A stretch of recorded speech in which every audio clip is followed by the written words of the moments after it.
D'accord. Bonjour tout le monde. Bon, c'est un peu compliqué hein, de présenter après Lotfi et Mohamed Anis. Aujourd'hui, en fait, je voudrais juste présenter devant vous en fait une présentation que j'ai faite pendant les mercredis de recherche et développement effectués à Esprit RDI. D'accord? Et la présentation s'intitule le Quantum Machine Learning appliqué en finance quantitative. En fait, il y a du machine learning, c'est de l'apprentissage automatique. Après, il y a du quantum computing, c'est-à-dire de l'informatique quantique.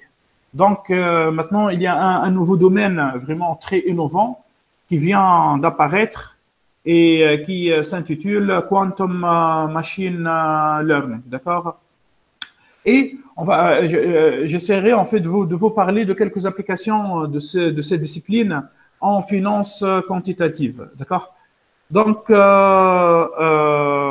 on parle en fait de finance, voilà à quoi rassemblent les marchés financiers avant, c'est-à-dire dans les années 80.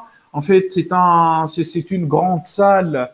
On parle d'une salle de marché où on trouve en fait beaucoup de brokers, beaucoup de traders qui hurlent, qui crient et qui échangent entre eux, c'est-à-dire des ordres d'achat et de vente. Bon, désormais, c'est-à-dire depuis en fait à peu près une décennie, les marchés financiers s'est transformés et maintenant, se sont transformés.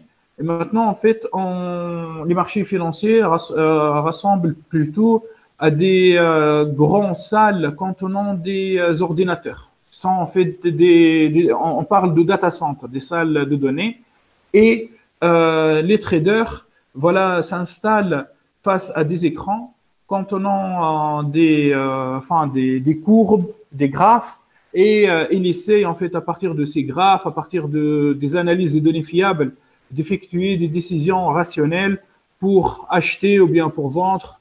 Le but, c'est de gagner de l'argent.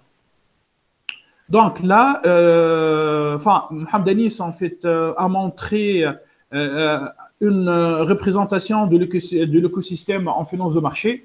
Bon, je vais passer rapidement sur ce slide. Donc, on voit bien qu'il existe beaucoup d'intervenants. Il y a des banques d'investissement, c'est-à-dire là, établissements financiers, banques de financement et d'investissement, BFI. Ces banques, à l'intermédiaire de brokers, c'est-à-dire contactent ou bien travaillent avec des investisseurs institutionnels, des cabinets de gestion d'actifs, des entreprises, d'autres établissements financiers, et on trouve des services satellites comme les agences de notation, par exemple le Standard & Poor's ou Moody's, d'accord, et des data providers, c'est-à-dire des entreprises qui vendent des données. Donc, on voit bien qu'il s'agit d'un écosystème compliqué. Il y a beaucoup d'intervenants. Alors, cette interaction permanente entre ces intervenants fait que le prix des actions, c'est-à-dire sur le marché financier, varie d'une manière aléatoire. Alors, il est très compliqué de prédire le futur dans ce écosystème. Bon, alors, toute personne voulant faire carrière dans la finance quantitative devrait avant posséder ces trois compétences. Les trois compétences, je les résumées ici en 3 points. Donc, tout d'abord, il faut connaître la finance mathématique fondamentale, comment fonctionne un marché financier avec sa composante historique et ses théories financières mathématiques. Aussi, il faut avoir une bonne connaissance en outils mathématiques pour la finance, comme les techniques statistiques utilisées dans la gestion des risques et pour le traitement des big data. Après, il faut avoir une composante numérique puisque toute personne voulant intégrer ce domaine doit c'est-à-dire connaître quelques langages de programmation et effectuer des simulations numériques. Donc, l'objectif de notre travail, en effet, depuis la crise financière de 2008 et les directives des agences de régulation, ce métier, c'est-à-dire la finance de marché, a pris une importance croissance. D'accord? Donc, il existe 3 types de risques. Il y a le risque de marché, le risque de crédit et le risque opérationnel. Bon, le risque de marché, on peut le quantifier à l'aide d'une modélisation avec des équations aux dérivées partielles, style Black and Scholes, par exemple. Donc, l'idée consiste à évaluer ce risque sur un portefeuille. Il s'agit de contrôler le risque par les traders pris par les traders sur le marché. Je pense que Mohamed Anis, dans sa présentation, il a parlé de cette modélisation avec des équations aux dérivées partielles stochastiques. Puis, on trouve le risque de crédit. C'est le risque que l'emprunteur ne rembourse pas la dette à l'échéance fixée. On peut quantifier ce risque avec le machine learning et le deep learning, c'est-à-dire les techniques de l'apprentissage automatique, de l'apprentissage profond, permettent de quantifier ce risque. Et puis, il y a le risque opérationnel. C'est un risque qui est moins directement lié au marché et qui permet de prévenir et contrôler les différents liés aux erreurs humaines ou encore aux fraudes. Donc, on peut aussi utiliser le machine learning et le deep learning pour quantifier ce risque. Donc, quand je prends les deux notions, c'est-à-dire modélisation avec les équations aux dérivées partielles, et puis traitement avec le machine learning et le deep learning, à la fin de la journée, on va finir par des systèmes linéaires. En effet, quand on essaie de résoudre une équation aux dérivées partielles, on va discrétiser cette équation, par exemple avec des techniques de différence finie. Cette discrétisation va nous donner des systèmes linéaires. Et on cherche après, en fait, à inverser, par exemple, la matrice A, c'est-à-dire des systèmes linéaires de type AX est égal à B. Après, afin de trouver X, il suffit d'inverser A.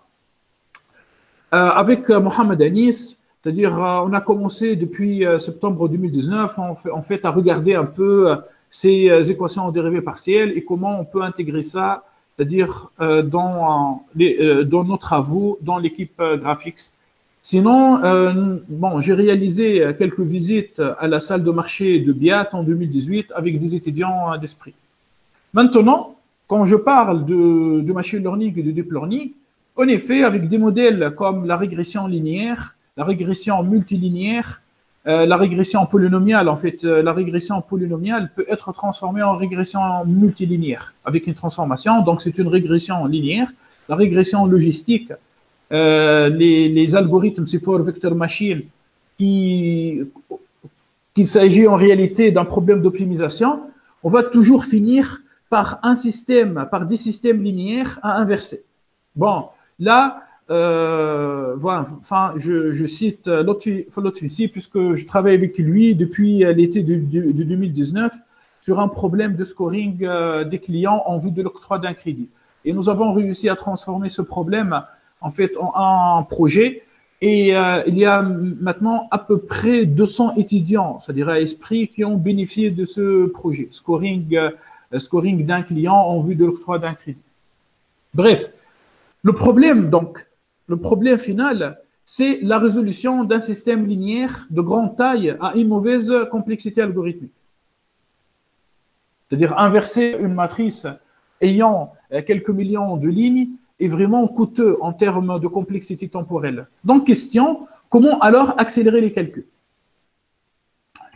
Donc, là, je vous montre en fait l'équation de Black and Scholes, d'accord? Bon, c'est une équation aux dérivées partielles non linéaires, d'accord? V ici, V c'est le prix en fait du contrat. Après S, c'est le prix de l'action, d'accord? C'est une équation hyper importante. Donc, comment on fait pour résoudre cette équation? On va via en fait quelques transformations mathématiques, c'est-à-dire par exemple avec une résolution numérique par différence finie, on peut finir par un schéma numérique. Et ce schéma numérique, ici, présenté dans le slide numéro 11, va nous donner ce système matriciel, c'est-à-dire une matrice A fois une colonne, c'est-à-dire qui représente l'instant futur, est égale à une colonne qui représente l'instant passé plus Bn. Et bien, l'inversion de cette matrice A, d'un point de vue informatique, est coûteuse. C'est-à-dire, si je cite par exemple la technique de Gauss-Jordan, c'est en grand taux de n au cube, c'est-à-dire petit n, c'est le nombre de lignes. Donc, imaginez que si le nombre de lignes, en fait, est égal à 1 million, donc on va finir par 1 million 10 à la puissance 3 opérations. C'est très coûteux.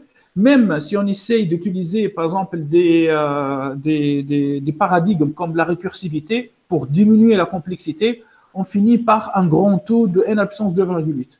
Donc, même avec la technique ou bien l'algorithme de Strassen, l'inversion prend beaucoup de temps. Bon, là, par exemple, je vous montre l'équation de chaleur. En fait, via quelques transformations mathématiques, on peut transformer l'équation de Black-Scholes vers une équation de chaleur.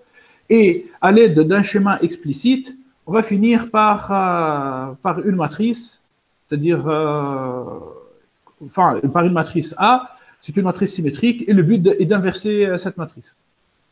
Alors, vous allez me dire comment on fait pour accélérer l'inversion de ces matrices. Il existe en fait quelques pistes, c'est-à-dire on peut utiliser des langages de programmation rapides comme C++, d'accord? On peut utiliser le calcul parallèle, c'est-à-dire on peut paralléliser notre calcul sur des CPU, sur des processeurs, sur plusieurs cartes graphiques, sur des TPU. Bon, maintenant la question, pourquoi on veut accélérer le calcul? En effet, en high frequency trading, en fait, c'est une discipline en finance de marché. Le but, c'est d'effectuer des ordres, de passer des ordres d'achat et de vente sur quelques millisecondes. Donc, c'est très rapide. Alors, on a besoin vraiment d'inverser ces matrices rapidement pour accéder à l'information assez rapidement, pour pouvoir effectuer, c'est-à-dire acheter ou bien vendre assez rapidement.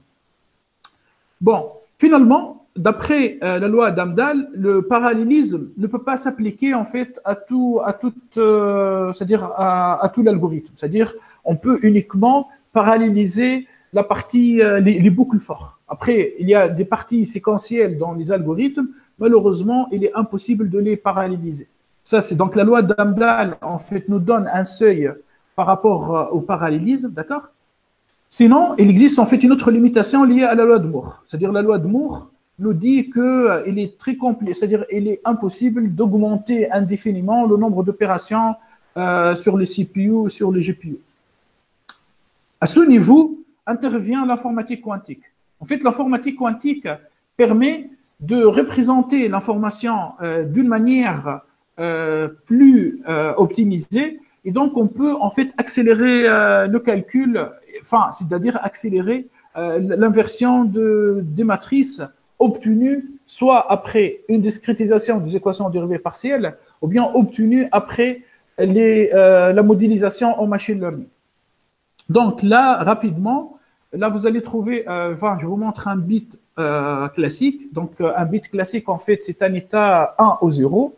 Après, il y a, là, c'est un bit, en fait, qui appartient à la logique floue, qui utilise la notion de probabilité.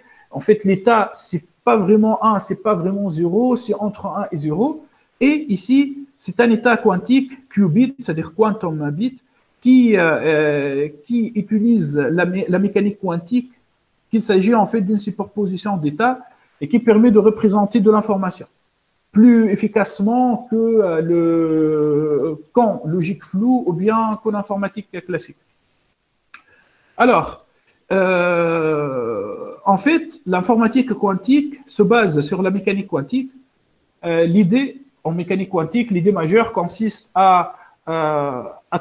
consiste en fait à étudier une certaine dualité entre un aspect ondulatoire et un aspect corpusculaire des particules subatomiques, même microscopiques. Et j'ai envie vraiment là de prendre mon temps en fait sur le troisième postulat de la mécanique quantique, qui stipule que la mesure d'une grandeur physique ne peut donner comme résultat que l'une des valeurs propres de l'observable correspondante. Des valeurs propres. Donc maintenant, on peut faire le lien entre l'inversion matricielle et l'informatique quantique, c'est-à-dire la mécanique quantique. L'idée, c'est d'utiliser la mécanique quantique pour déterminer les valeurs propres d'une matrice symétrique. N'oubliez pas qu'une matrice symétrique réelle d'après le théorème spectral, est une matrice diagonalisable. Donc, on peut, enfin, ce résultat mathématique nous permet de faciliter la détermination des différentes valeurs propres de la matrice A.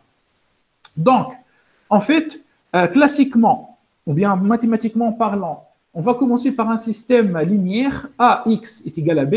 Donc, A, c'est une matrice connue qui contient toute l'information sur notre système. B, c'est une matrice colonne, d'accord? Et X, c'est une matrice colonne inconnue. Le but, c'est de trouver X. Donc, comment on fait pour trouver X? On va écrire X est égal à 1 moins 1 fois B. Donc, on va utiliser la mécanique quantique pour préparer un système physique, un système quantique qui reflète l'information de A. Une fois on prépare ce système physique, on va appliquer une mesure. Cette mesure est basée sur le troisième postulat de la mécanique quantique. Cette mesure va nous permettre de déterminer les valeurs propres du système quantique, du système physique. Ces valeurs propres, en réalité, ce sont les valeurs propres de A. Donc, si on obtient les valeurs propres de A, donc on peut inverser A.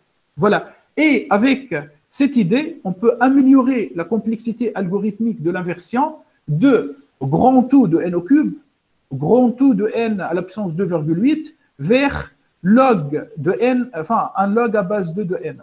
Donc on voit bien, on appelle ça l'algorithme quantique HHL. Donc c'est pour Arrow, Hasidim et Lloyd. Donc c'est une amélioration vraiment drastique. Finalement, voilà, si parmi les collègues, il y en a ceux qui veulent, par exemple, c'est-à-dire travailler sur des vrais ordinateurs quantiques. En fait, IBM Masterplan, enfin l'entreprise IBM a développé un module qui s'appelle Qiskit. Enfin, c'est un module qui est développé en C++, mais le front-end travaille avec Python. Et vous pouvez lancer des calculs, vous pouvez déjà avoir des comptes pour accéder à des vrais ordinateurs quantiques et vous pouvez lancer vos calculs. Donc maintenant, en fait, dans notre équipe, on essaie, enfin, je vous donne quelques pistes, en fait, on essaie de connecter la partie mathématique, en fait, à la partie mécanique quantique, c'est-à-dire adaptation des matrices A pour les algorithmes quantiques disponibles.